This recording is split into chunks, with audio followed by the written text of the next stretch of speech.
உடனுக்குடன் செய்தி. சென்னையில் பூக்களின் விலை முன்னெப்போதும் இல்லாத அளவுக்கு கடுமையாக உயர்ந்துள்ளது. உடனுக்குடன் செய்தியில் பார்த்து வருகிறோம். கோயில் திருவிழா சுபமுகூர்த்த நாட்கள் காரணமாக பூக்கள் விலை அதிகரித்து விற்பனை செய்யப்படுகிறது. கூடுதல் தகவல்களை செய்தியாளர் ஜெயலானி வழங்க கேட்கலாம். ஜெயலானி, சென்னையில் பூக்களின் விலை வரலாறு காணாத அளவுக்கு உயர்ந்துள்ளது. இதற்கான காரணம் என்ன? முழு விவரங்களை பதிவு செய்யலாம். மோனிஷா, சென்னையில் பூக்களின் வரத்து என்பது குறைவாக இருப்பதன் காரணமாக தற்போது பூக்களின் விலை என்பது கிடுகிடுவென உயர்ந்திருக்கிறது. குறிப்பாக கடந்த காலங்களில் விற்பனை செய்யப்பட்டு வந்த பூக்களின் விலையை விட 50 to 60 விழுக்காடு பூக்களின் விலை என்பது அதிகரித்து காணப்படுகிறது.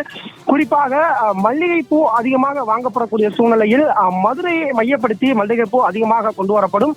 இந்த நிலையில் மதுரையில் மல்லிகைப்பூவின் வரத்து குறைவாக இருப்பதன் காரணமாக மதுரை மல்லியின் விலை என்பது 4000 ரூபாயில் கடந்த காலங்களில் விற்பனை செய்யப்பட்டது. தற்போது சென்னையில் மதுரை மல்லியின் விலை என்பது 2500 ரூபாய் வரை விற்பனை என்பது செய்யப்பட்டு வருகிறது.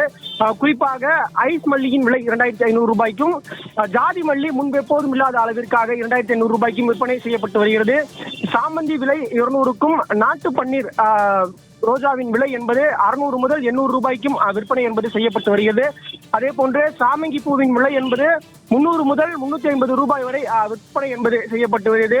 இதற்கான காரணமாக வியாபாரிகள் தெரிவிக்கக்கூடிய கருத்து என்பது பூக்களின் வரத்து என்பது வெறுமளவில் குறைந்திருக்கிறது. சுபமுகூர்த்த நாட்கள் மற்றும் கோவில்களில் குடமுழுக்கு விழாக்கள் என்பது அதிகமாக நடைபெற்று வருவதன் காரணமாக பூக்களின் தேவை என்பது ஒரு புறத்தில் அதிகமாக இருக்கிறது. இதன் காரணமாக வரத்து குறைவின் காரணமாக விலை என்பது தற்போது கணிசமாக உயர்ந்திருக்கிறது. குறிப்பாக கடந்த காலங்களில் 600-800 ரூபாய்க்கு விற்பனை செய்யப்பட்டு வந்த பூக்களின் விலை என்பது இன்றைய தினம் 2500 ரூபாய் வரை விற்பனை செய்யக்கூடிய நிலைக்கு சென்றிருப்பதாக வியாபாரிகள் தகவல் தெரிவிக்கின்றனர்.